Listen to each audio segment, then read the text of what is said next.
राम राम भाई सारे भाइयों ने। मेरा नाम संदीप राठी है।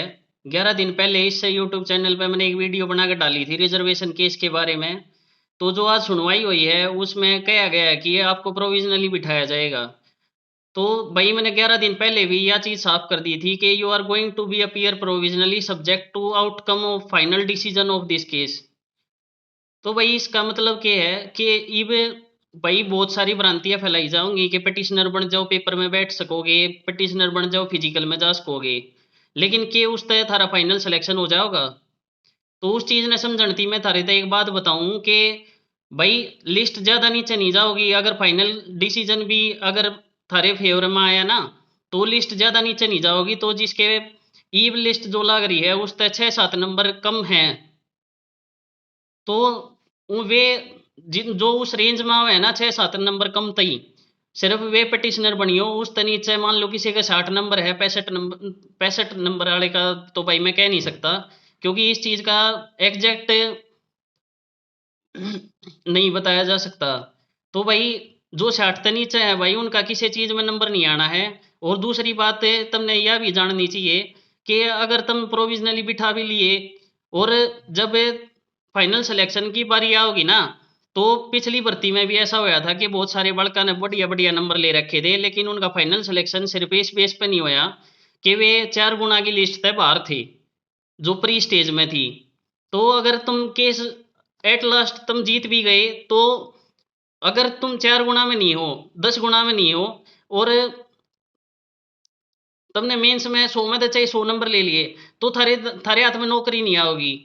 तो यह चीज तुमने समझनी पड़ेगी कि तुमने 2-4 साल का भाई टॉर्चर चाहिए है, या अपनी ग्रुप डी की तैयारी करोगे। जिसका नंबर कम है भाई वे अपने दूसरे ऑप्शन तलाशना शुरू कर दो भाई। और जिनके कम मतलब आसपास नंबर है वे बिल्कुल पिटिशनर बनो, खुल के बनो, क्योंकि थारा हक है। तुमने एक बात और बता दूं भाई कि यो केस जब तक नहीं छुड़ जाएगा, जब तक प्रोमिला केस का फैसला नहीं आ जाता। तो जो प्रोमिला केस जो सुप्रीम कोर्ट में चल रहा है वो प्राइमा फेसी बेसिस होया है, उसके आधार पे वो स्टे कर रखा है और उस पर कोई सुनवाई शुरू नहीं हुई है पिछले 1.5 साल तक। तो इस चीज ने सोच कर चलियो कि वो केस कम से कम 2.5-3 साल और सुना जाएगा, उसके बाद उसका फैसला होगा। उसके बाद थारी सिलेक्शन प्रोसेस में तुम सेलेक्ट होगे या नहीं होगे उस बेस पर डिसीजन होगा। तो उससे पहले सही तरीके से तैयारी कर लोगे तो तुम किसी और नौकरी में लग जाओगे। तो ये थारे ऊपर डिसीजन है कि तुमने पिटिशनर बनकर अपने 2-3 साल खराब करने हैं, या ग्रुप डी की तैयारी भी साथ साथ करनी है। मैं ये नहीं कह रहा कि पिटिशनर मत बनो, लेकिन भाई तैयारी भी करनी पड़ेगी। कमी थारे में भी थी। उन बालका ने देखो जो 65 तो ऊपर 2-2 लाख बालक नंबर ले रहे हैं, 30-40 हजार का कंपटीशन है, उनने में तो नौकरी लगेंगे। तो भाई अपनी भीतरले में जाको, जिसमें जो कमी है उसने पूरी करो और उसके बाद सिलेक्शन लो। लाइफ बहुत बड़ी है भाई। लेकिन किसी नेगेटिविटी में मत फंसियो कि कोई यूट्यूब चैनल तुम थारे तो कुछ कह रहा है, तुमने सपने दिखा रहा है, या कोई टेलीग्राम का चैनल है उसकी चैटा पर जुड़ रहे हो। भाई तुमने पढ़ना भी जरूरी है। तो भाई मेरी तरफ से बेस्ट विशेज। और भाई जिसका 1-1.5 नंबर कम है तो उसको पैटिशनर बनने की नीड नहीं है, उसका वैसे ही आ जाएगा।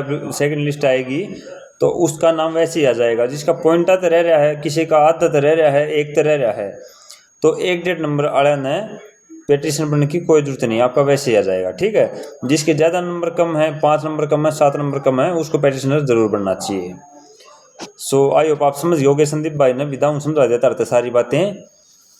सो आपको पैटिशनर बनना चाहिए भाई, भर्ती में शामिल होना चाहिए। हाई कोर्ट के द्वारा जो हरियाणा पुलिस के रिगार्डिंग केस कराया गया था भाई, उसमें जो पैटिशनर बने थे उनको अनुमति दे दी है हाई कोर्ट ने कि आप पीएमटी में, पीएसटी में और एग्जाम में शामिल हो सकते हो।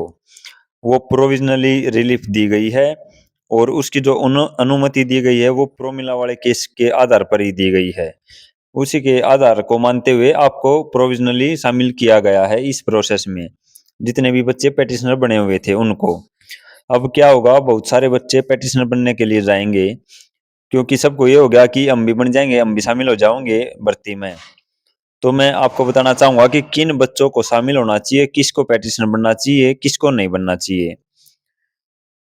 तो सबसे पहले हम इससे पहले समझते हैं कि है क्या पॉलिसी है। दो पॉलिसी हैं, एक जो फिलहाल सीईटी में लग रही है ये, और इसी पॉलिसी के आधार पर जो सीईटी 2022 था वो सारा इसी पॉलिसी के आधार पर हुआ है।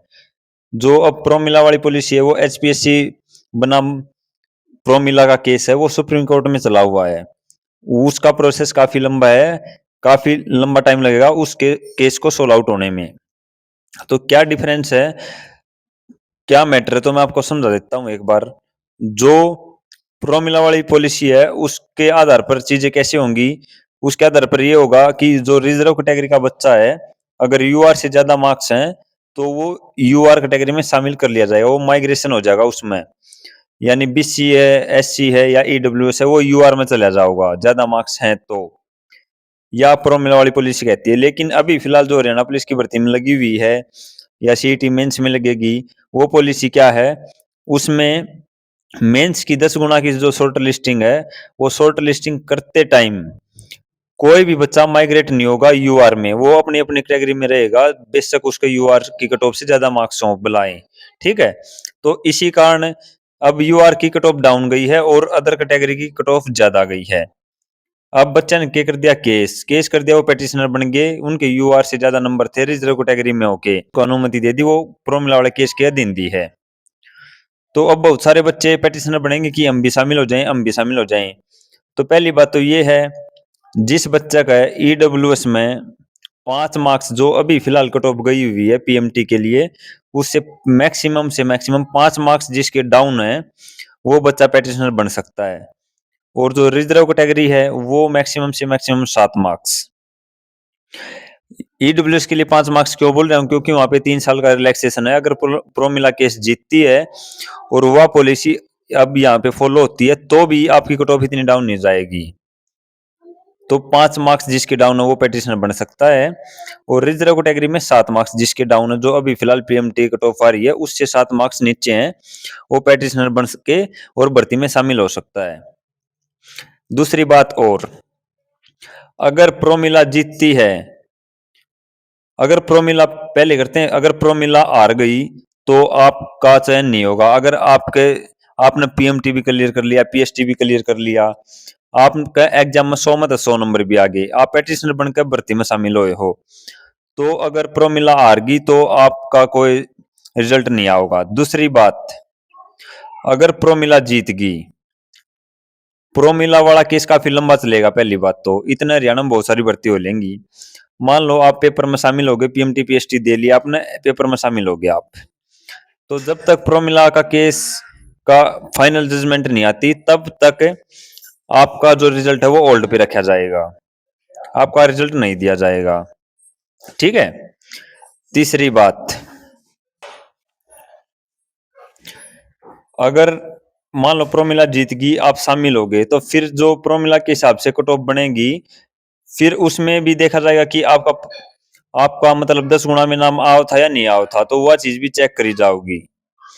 भलाए आपने आज मतलब पेटिशनर बनकर अर्थात पेपर दे लिया, पीएमटी दे लिया, पीएसटी दे लिया, पेपर भी दे लिया, फिर जो प्रोमिला के केस के अकॉर्डिंग जो लिस्ट तैयार होगी पीएमटी पीएसटी के लिए या 10 गुना बच्चों के लिए, पेपर में बैठने के लिए 10 गुना बच्चों की जो लिस्ट तैयार होगी, अगर आप 10 गुना में आते हो ना, प्रोमिला वाली पुलिस लगने के बाद अगर 10 गुना में आ गए तो ठीक है, अगर 10 गुना में नहीं आए, बेशक आपने पेपर दे लिया हो, आपका रिजल्ट नहीं आओगा। तो ये कुछ चीजें हैं। तो जिसके 5 मार्क्स कम है, जो अभी फिलहाल कट ऑफ जा रही है ईडब्ल्यूएस से, और रिजर्व कैटेगरी के 7 मार्क्स जिसके कम है वो पेटिशनर बन सकता है। ये 50 नंबर वाले, 45 वाले, 42 वाले, 48 वाले बेशक ना बनियो भाई, बेकाम मेरे पे खराब करोगे। अगर प्रोमिला वाली पॉलिसी लगेगी तो भी इतनी कट ऑफ डाउन नहीं जाने वाली। ठीक है, बेशक माइग्रेशन हो जियो यूआर में तो भी इतनी डाउन कट ऑफ नहीं जाएगी। 7 मार्क्स बहुत ज्यादा होते हैं। अब की बार एक नंबर पे 6 से 6,500 बच्चे हैं, तो आप देख लेना, मैंने 7 नंबर पे 50,000 बच्चे बता दिए, तो मैक्सिमम से मैक्सिमम 7 और ईडब्ल्यूएस में 5। ठीक है, और बाकी जो प्रोमिला वाला केस है वो काफी लंबा चलेगा, अभी इसका रिजल्ट नहीं आने वाला, इतना हरियाणा में भर्ती हो लेंगी। हाँ, सलाह यह है अपना पेटिशनर बनकर भर्ती में शामिल हो जाओ। सो आई होप समझ गए होगे सारी चीजें। सो सभी को जय हिंद, जय भारत।